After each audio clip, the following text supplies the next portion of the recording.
Hello and welcome to this edition of the Ferrell Phelps Show. My guest today is a former Chief Deputy United States Marshal, Matthew Fogg. Welcome to the show, Matthew. Absolutely, absolutely. Man, your accolades are so long that it would take me an hour just to read your accolades and all that you've accomplished and achieved in so many different areas. One being the drug war. Right. Another one, all the different cases that are happening and that have happened in the past that you've been a part of that have been racial injustice against our people. Let me know something. How did you actually get involved in this?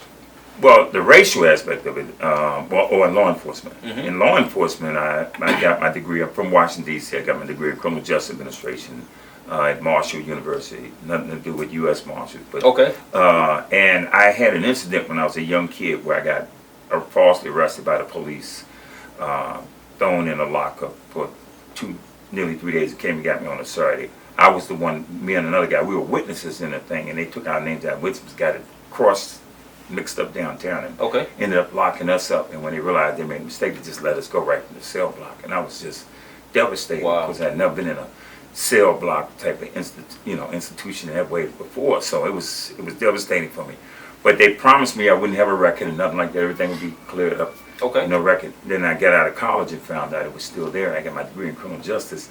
And it had a valuable effect on me because what happened was it actually stopped me from becoming a Metro Transit police officer. Mm-hmm. And the record was there. And then when they found out it was there, I contacted American Civil Liberties Union. They got on it right away, tried to sue, but the statute of limitations ran out. So at least they were able to expunge the record. All that's going to be in my book, Bigots with Badges, because I showed the story from a young black man being locked up, how it affected, even the record affected me from getting that job. But then later the U.S. Marshals called me, and I ended up becoming a marshal, and then I got on the job, started working, and right away I started to see a lot of racial disparities from the training that we went through, all of the discretions that law enforcement has, discretionary stuff that we can do and get away with.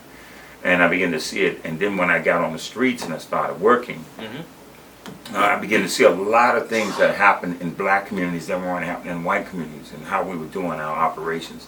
Okay. Then I got cross-designated as a drug enforcement agent, where I was running a supervisor running a DEA task force out of Washington Field Office in Washington. So I was doing both jobs, U.S. Marshal and a DEA special agent.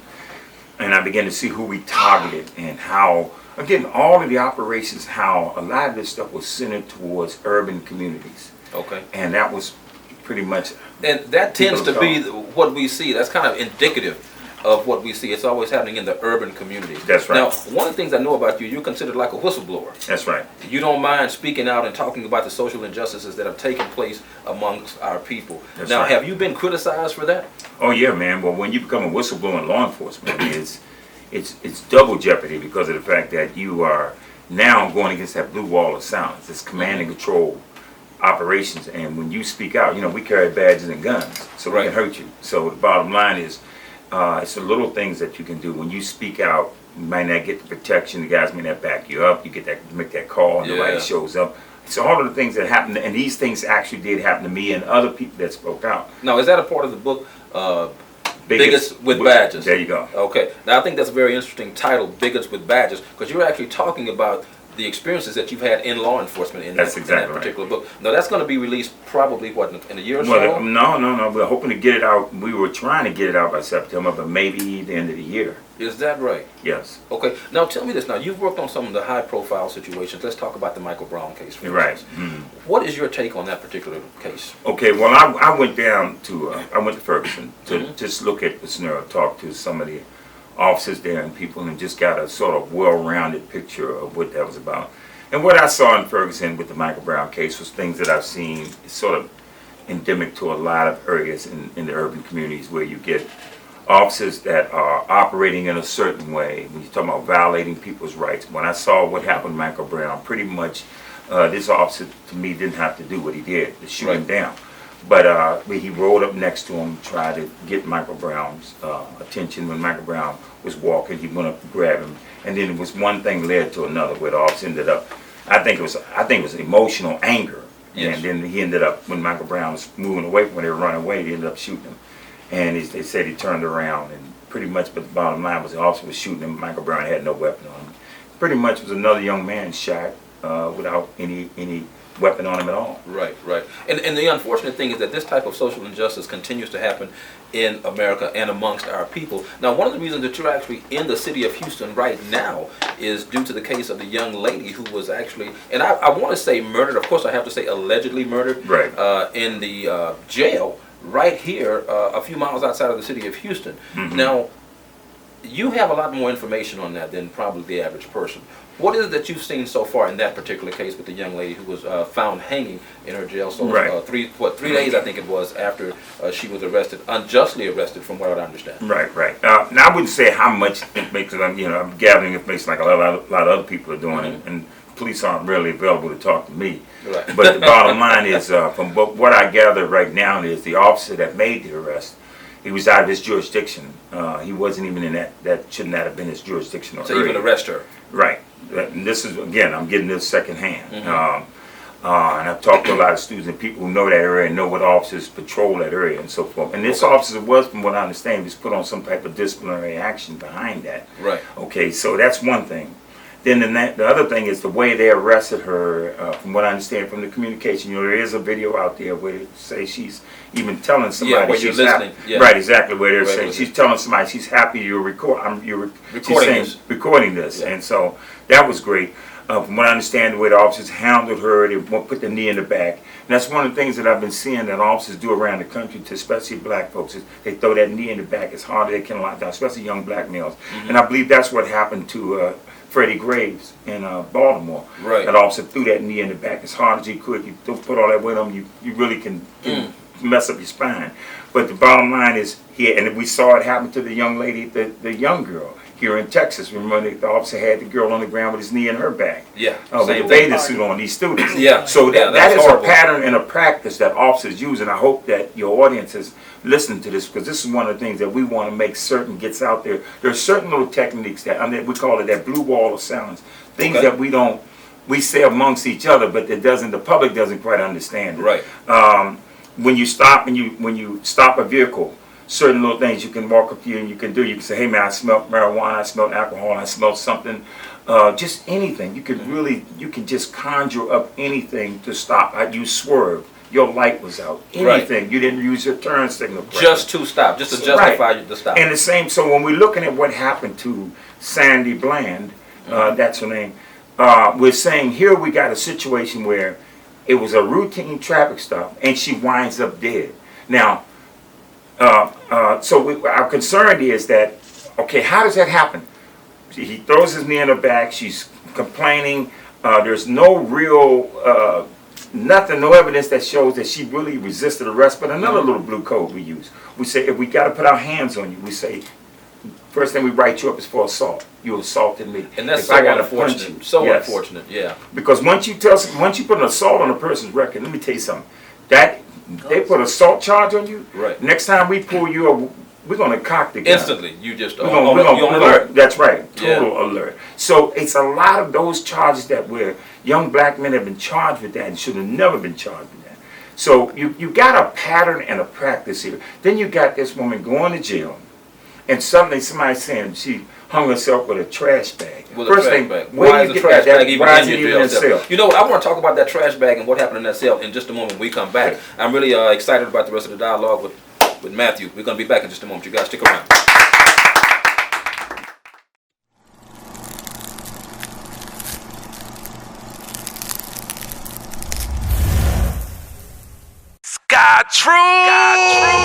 Sky Trues Custom Eyewear has taken the world by storm. In only 8 months, Sky Trues has gained the eyes of many, including celebs like Big Sean, Little Flip, Destiny's Child, Soulja Boy, just to name a few. Through custom designs, Sky Trues can put your imagination on your frames. I bring to you the next big thing in Houston, Sky Trues, created by Golden Boy, the musician, the artist, the entrepreneur, and grassroots marketing genius. Be inspired. Sky Trues, custom designed frames. Sky Trues! All right, welcome back to this edition of the Ferrell Phelps Show with my guest today, Mr. Matthew Fogg. Now, Matthew has appeared on CNN, Fox, BET, Vanity Fair's done an article. I mean, You are everywhere, and you've been everywhere, and it's because of the career path that you've chosen. Now, when we left off, we were talking about the young lady who was just murdered right here, a few miles outside of the city of Houston, allegedly murdered in her jail cell. Now, a lot of times cops use unnecessary force. I want to ask you this question: when we are stopped, pulled over, etc., by police officers, what is the safest way for us to operate with that officer outside of our car who we know has a weapon that could potentially be harmful to us? Well, the safest way that I would tell anybody when you get pulled over by the police is just follow the instructions. Now, you can ask him, if you say, well, officer, why did you stop me? If they don't want to tell you, you kind of got to go along with that program. And you can make a note. Yeah, you can complain later, but if he's telling you to step out of the vehicle, you can say, officer, why are you asking me to step out of the vehicle? If he doesn't want to tell you, say, sir, step out of the vehicle, you have to follow his commands. And that's the sad part about it, because when we're talking about there's a lot of discretion in law enforcement. Now, you could really be a real bad guy. I didn't pull some guys that, I'm telling you, that are heinous. Okay. So you don't know, but when you're talking about, it's a tool that can be used as harassment, that what we've seen, or stop and frisk, and tools that where we saw law enforcement that's why President Clinton is now apologizing, because when he said we're going to put 100,000 new police officers on the street, what they did was got on the street and went after people of color, pretty much targeted their areas. And that's what I found when I was working with Drug Enforcement Administration, DEA.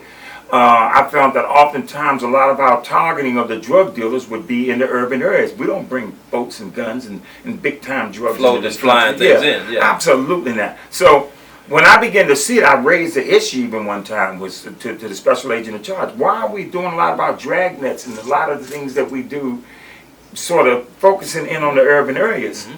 And he was like saying, Fogg, well, he said, look, you're right. He said, the best drugs is coming from those areas out there, from the white areas, the more affluent areas. He said, but we go over there and we start to target those people. He said, they know judges, they know lawyers, they know politicians.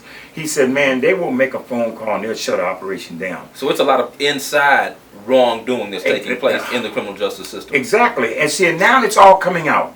Now the President Obama has now spoken about it. Everybody's seeing these trends. Like, how do you get these extraordinary disproportionate numbers of arrests for crack versus powder cocaine? Mm-hmm. How did you even get that law that came into play? Why did the Congressional Black Caucus let that come into play? How do you get the prison population the way that it is today?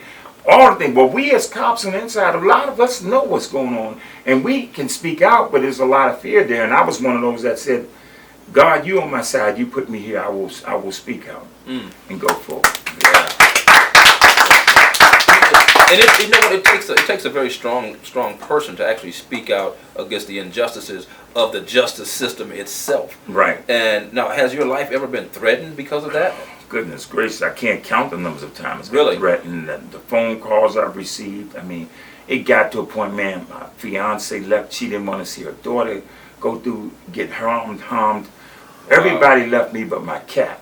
And and she thought about it. Walked to the door and looked all around and got ready to leave too. So I was a little tired on the food. But she said her 9 lives have expired. She out of here. No, actually she jumped back in my lap and she said, look, God gave me 9, I'm giving 7 of them to you. Let's do this. Come on, let's do this. And we went all the way to a verdict.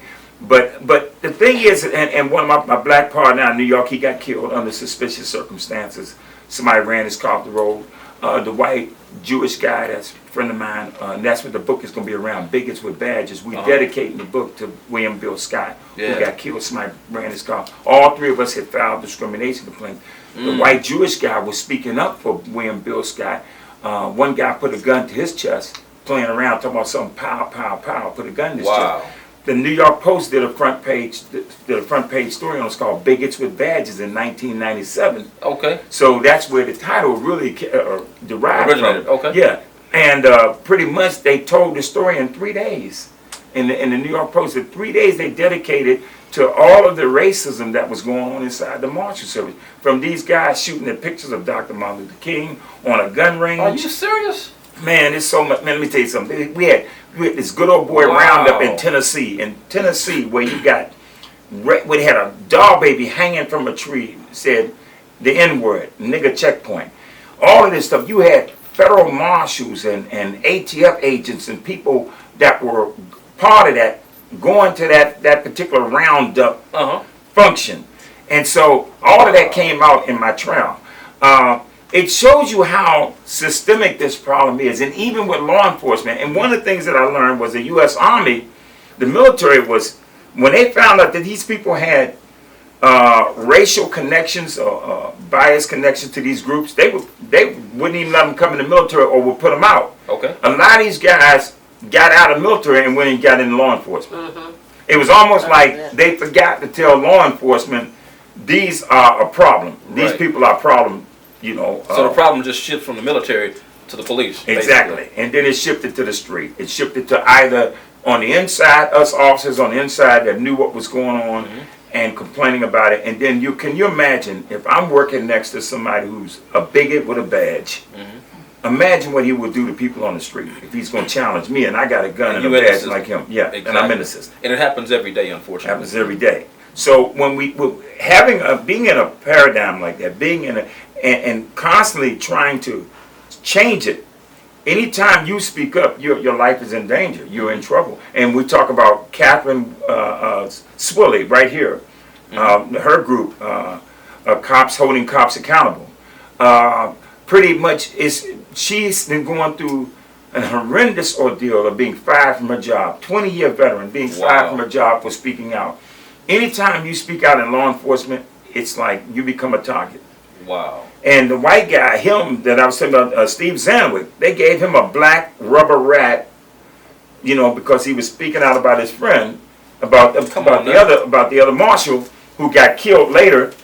And we had to testify before Congress. You go up on my website, bigotswithbadges.com, bwbadge.com. You'll see all three of us testifying before Congress, and Steve is holding up a black rat. Okay. And Congress, the black Congress, they're all just amazed, they're shocked. And he said, this is what they gave me when I decided to support my black partner, was telling him all of the things that they were saying about why you worked with that end and all of the rest of the stuff. How much more discriminatory can that be?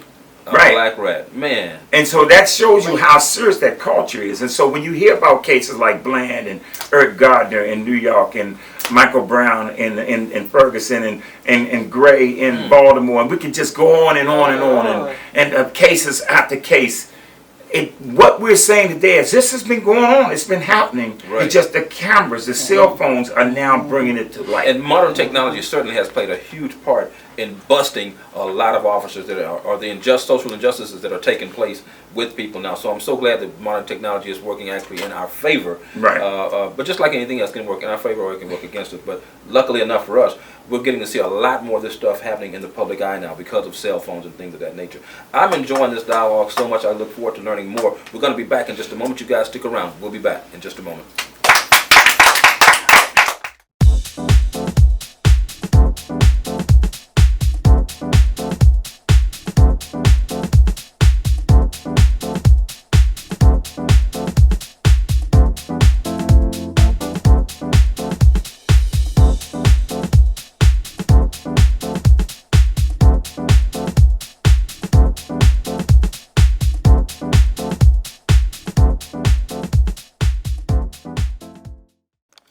All right, welcome back to this edition of the Ferrell Phelps Show with my guest today, Matthew Fogg. Welcome to the show, Matthew. We are having some very stimulating and educational dialogue with Mr. Fogg, who has a long history with law enforcement. He's really educating us about the things that are going on currently in the law. Now, there's some legislation that you had passed. Right. Also, tell me a little bit about that. Well, it hasn't passed yet. Well, let me say this. There's been whistleblower protection laws that we've been working on. Some of them have passed, some whistleblower stuff, but we got a law right now, the ULIRA, it's a law for basically holding law enforcement officers accountable. It goes through a litany of things from car stops to everything when Bill of Rights, when officers can give statements.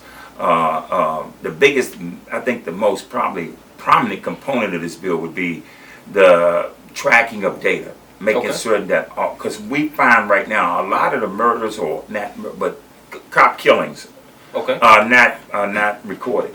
People don't know. There are a lot of, yes, when you look across the board, we found out that when a cop is involved in a homicide, all of them are recorded around the country, and that's one of the things this bill will do, is to have a national database to capture. Anytime you make a complaint against an officer, it goes into a national database. Okay. So the same way the national crime, we got computers that if you get in trouble, you got a record, it goes into a national database.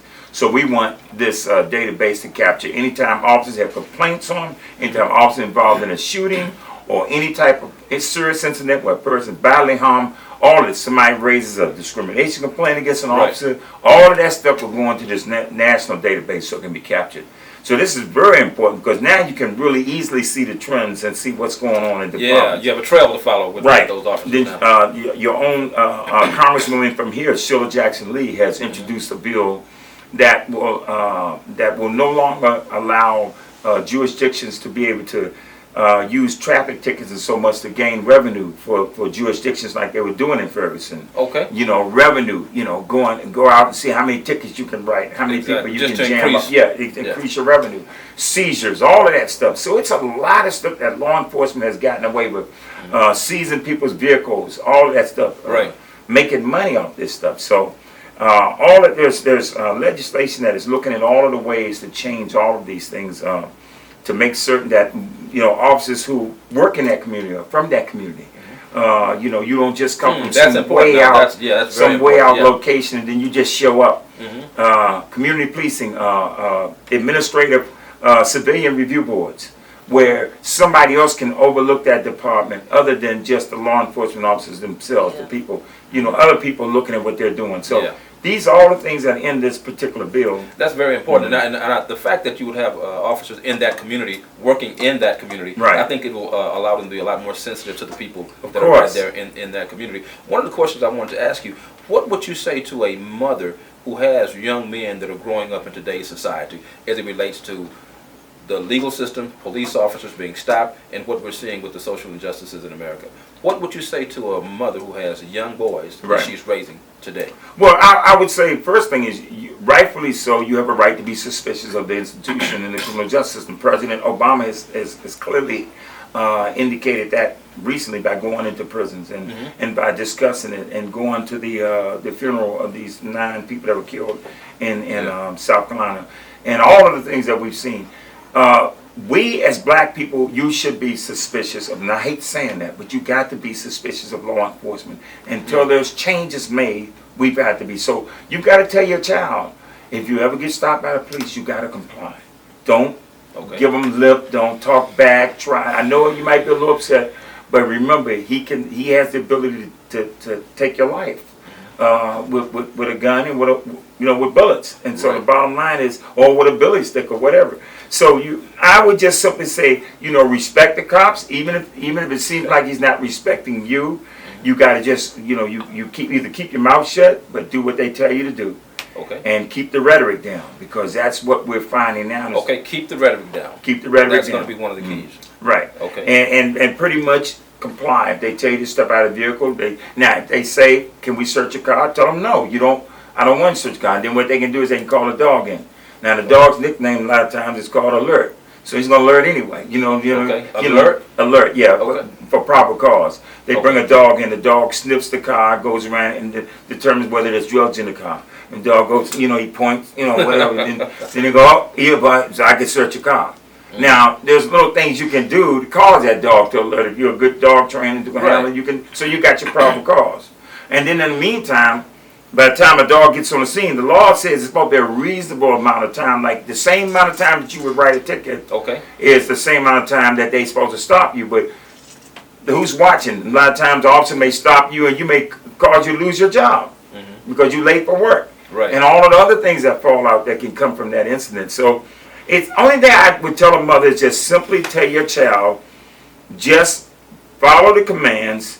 You can question the commands. If you got a cell phone, turn your cell phone on. Turn on your speaker. On your recording device. Even if it's not video recording them, you're getting the sound and that type of thing. So do those things and then just comply. So you can say, okay, officer, why are you stopping me? Yes, you can. You can. Of course, you can ask them, why are you stopping me? And you know what? And I'm going to talk about myself for just a second, Mm-hmm. because that's happened to me when I was stopped before, and I asked the officer, why are you stopping me? They wouldn't give me an answer. He's supposed to give you an answer. He should give you an answer. And if he doesn't, again, now if you get into court, you're going to say, well, we told him, or whatever. Mm-hmm. So the bottom line is, now with the recording device, people will hear that. Right. Hear their response. And tell me this, how important are badge numbers?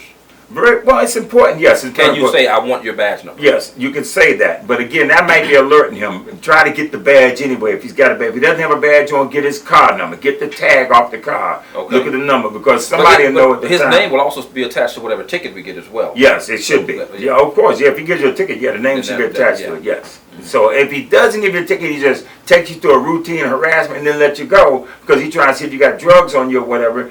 Take you through that, then you got to get his tag number, something like that. Mm-hmm. Because if he thinks that maybe you're going to complain on him, he may figure out something to charge you with. Right, just to, like maybe, and I've heard of cases where cops have actually planted drugs in cars. Oh my goodness. And thrown them in just to bust that person, Yes, the person indeed. that's innocent. Yes, indeed. And that's one of the social injustices that have actually taken place in the criminal justice system too. So that sometimes it's like you feel like it's a losing battle when you're dealing with these officers, because they have so much power. This, Ferrell, this is terror. This is terrorism. And I say it all the time. I said, I know America is fighting terrorism overseas. How do we deal with the jihad and all of the things that they're saying overseas that may come onto our shores? But I say black folks have been dealing with terror for decades when it comes down to law enforcement. And now it's coming out now.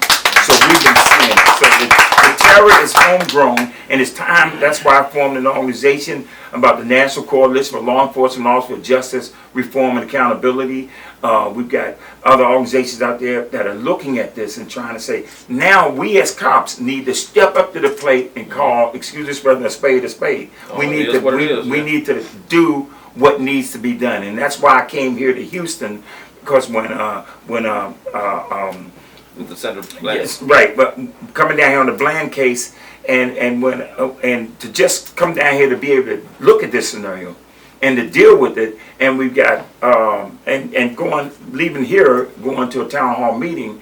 Again, all of this stuff is saying, and this is an expression I always say, we got issues in law enforcement, and I can say this now, Houston, we have a problem, because when we talk about issues here, we say we have to address it. We have to address it firsthand. And so Catherine Swilley, she's a Houston PD officer. She's addressing it. She's brought me in. Their group has brought me in. Black Lives Matter. I've been working with them.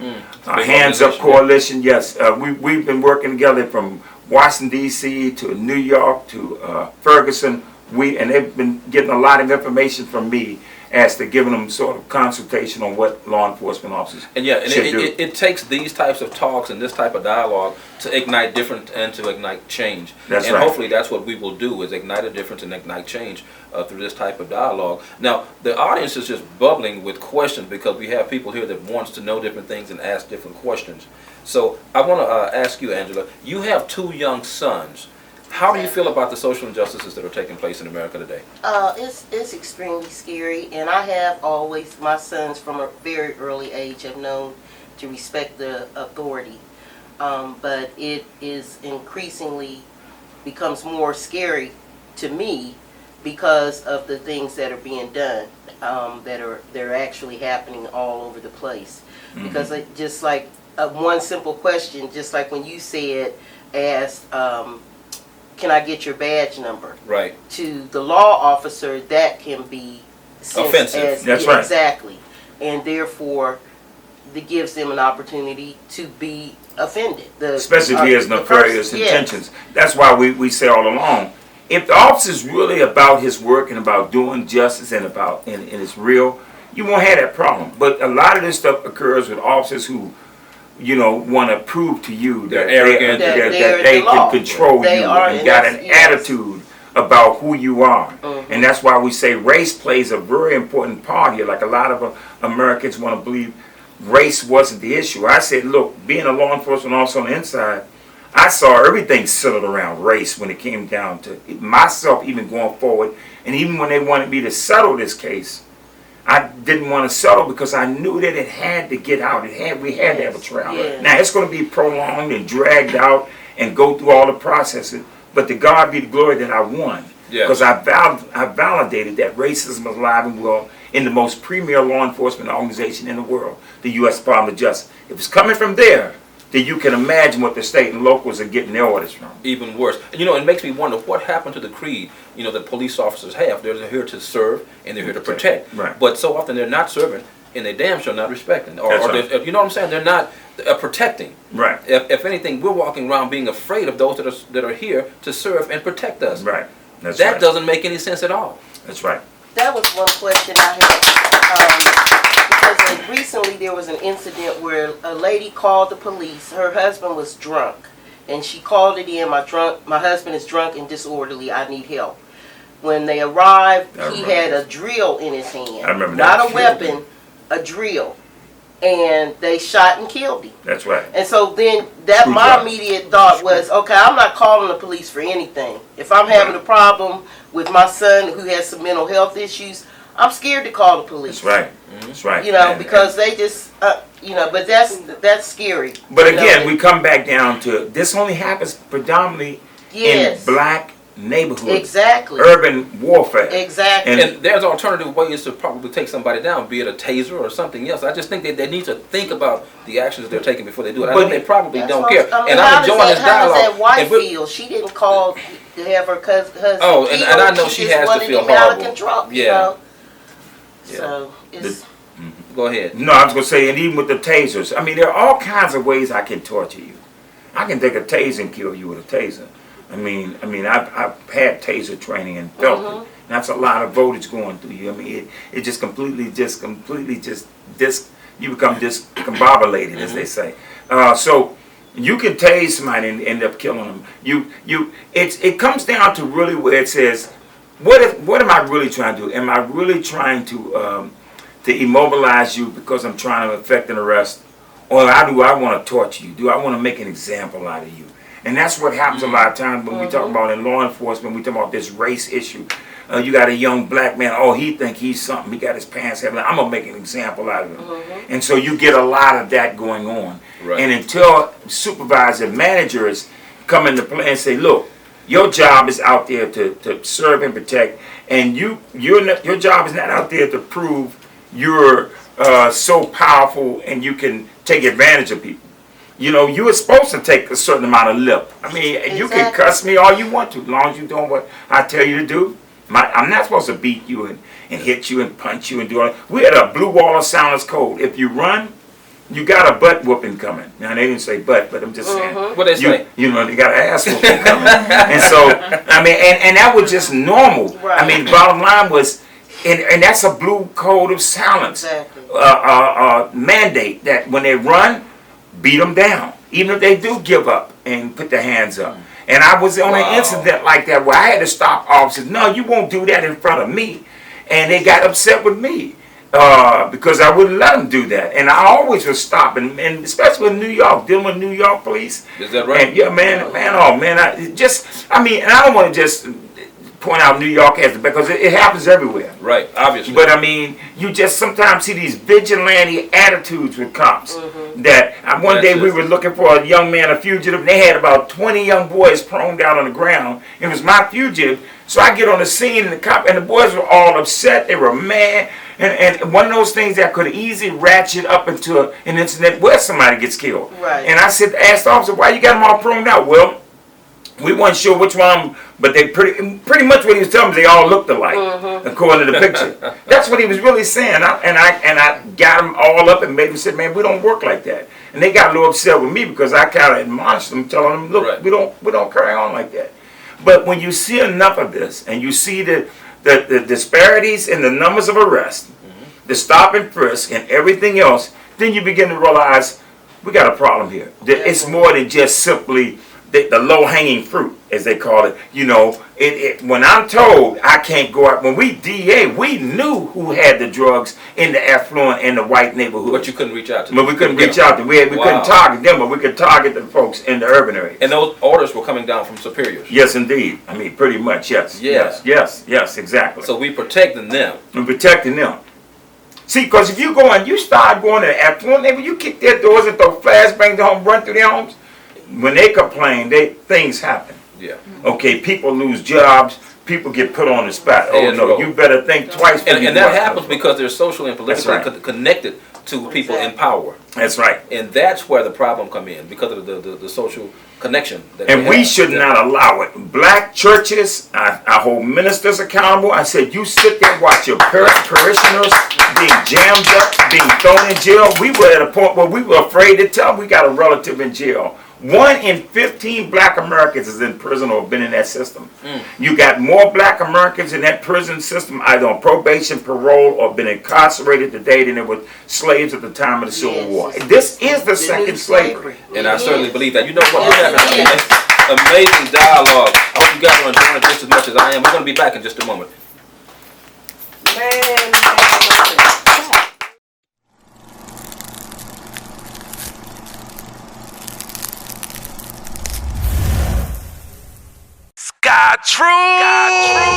Sky Trues custom eyewear has taken the world by storm. In only 8 months, Sky Trues has gained the eyes of many, including celebs like Big Sean, Little Flip, Destiny's Child, Soulja Boy, just to name a few. Through custom designs, Sky Trues can put your imagination on your frames. I bring to you the next big thing in Houston, Sky Trues, created by Golden Boy, the musician, the artist, the entrepreneur, and grassroots marketing genius. Be inspired. Sky Trues, custom designed frames. Sky Trues. All right, welcome back to this edition of the Ferrell Phelps Show. We're having amazing dialogue with none other than Matthew Fogg. Matthew, welcome back, man. Thank you. You know, I want to personally thank you for taking time out of your busy schedule, number one, to come on the show and talk about the social injustices that are happening. And unfortunately, they're not just happening with the African American men; they're happening with the African American women now. That's right. You know, so it seems to be like just rampant when it comes to us in our race and what's happening in the world. I wanted to ask you real quickly. What are some of the ways that we, as people watching and listening and hearing this show, can make a difference in what's happening in this world? What can we do? Good question, Ferrell. I think what the public can do is get with your pastors. Don't let them be silent. Start to speak up. March. We got to go back to where we're in the streets. We're marching. When we hear about these incidents, we got to come out and let our voices be known. Speak up, vote more, even though sometimes we can vote in people and they still can be just as crooked and evil and dirty, dirty, evil and complicit in the behavior that we see that's going on. But still, we got to vote. We got to speak out when we see things, that laws come into play, that just like crack versus powder cocaine, that law should have never been passed. It had more of a devastating effect on black communities than anything. And then the whole war on drugs. I'm with an organization called Law Enforcement Against Prohibition, LEAP.cc for your audience. You can look us up. Okay. But we are law enforcement officers, judges, politicians from all around the country, 5,000 or more. And we're all saying the war on drugs is bad policy. It's not working. It doesn't change anything. It was like alcohol prohibition. All it does is create this sort of underworld, this sort of what we call the black market, which creates a lot of the shoot-em-ups, a lot of the killings. Okay. Drugs should be a problem that should be dealt with as a medical issue. What we say treatment over incarceration. You don't throw people in jail because they got a drug problem. Right. You give them treatment. And you got to help them. Cigarettes the same way. Cigarettes, alcohol, all of those things are vices that people need help with, and not throwing them in prison. They use that system to pretty much incarcerate decades and generations of black men who could have been fathers in the home. You make one mistake and your life is over. You get charged with a felony as a black man. You can't even pick up a broom now because a lot of foreigners are picking those up. So the bottom line is you got a problem here. And I say what we can do, we can march. We can hold our parishioners, our ministers accountable. Say we want to be involved. You can write or support these laws. Go up on the internet, see what laws. Contact me. You can Google me online, Matthew Fogg. You can go on Facebook, Facebook me. Come up and be I my certainly friend on plan Facebook. to be talking to you after today, that's for sure. Communicate with me and get involved. There are groups out there. Trust me, you can get involved and make a difference. Yeah, and you know what? Yeah, absolutely. You know, it's unfortunate that systemically, it seems as if these laws and the different things that are allowed are designed, as horrible as it seems, to keep us as African American people at a certain level. That's right. Obviously, if you're going to target these particular areas and then the places that are I would say the more affluent areas, you don't even bother. You know, right. Automatically there's telling me something ain't quite right with that system. And so that's the type of thing that has to be fixed. And it's so good that you are on the forefront of making a difference with that type of change happening with our legal system. That's phenomenal. And I want to applaud you, certainly. Thank you. For that. I definitely want to thank you for taking time out of your busy schedule to come and join me on the set of the Ferrell Phelps Show. I want the audience to know more about how to get in touch with you. Right. Well, again, you can go to our website. You can reach me on the National Coalition, NCLEOJ.com. You can you can reach me by, just like I said, go on Facebook. You can Google me. You can reach me through just through the social media network. I'm working on right now. There's a possible chance I may make a run for Congress. I'm looking at that. I made a run for Congress, for the state office last year. And I'm looking at that again. I'm not sure what I'm going to do. I'm giving it some thought. But again, my name is out there. You can easily find me. Like I said, Facebook me. My name is Matthew Fogg. Get a hold of me and let's talk justice. And let's make certain that this thing is working. And just remember, if you don't remember anything else, step away from the vehicle. Step away from the vehicle. Wow, what an awesome time talking to you, Mr. Fogg. Thank you. I have thoroughly enjoyed you on the show. Thank you for educating, motivating, and inspiring the people that will have the opportunity to listen to this segment. And for more information on myself and on the show, you can certainly reach me at Let's Talk About It 12TV at gmail.com. That's Let's Talk About It 12TV at gmail.com. You can also go to our YouTube channel. Simply go to YouTube, type in the name Ferrell Phelps. A list of our shows are right there for your viewing pleasure. Until next time, folks, we'll see you then.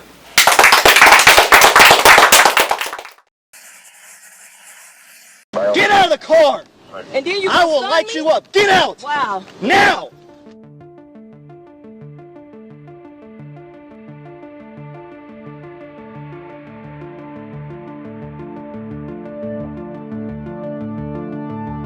You mind putting out your cigarette, please? I'm in my car. Why do I have to put out my cigarette? Well, you can step on out now. I don't have to step out of my car. Step out of the car.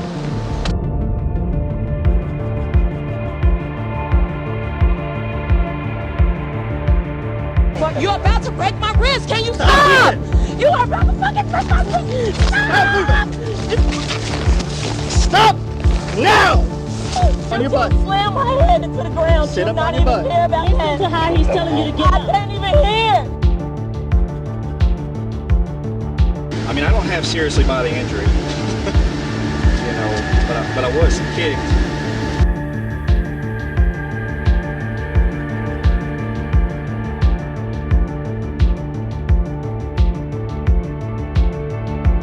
For a failure to signal. You're doing all of this for Get over there.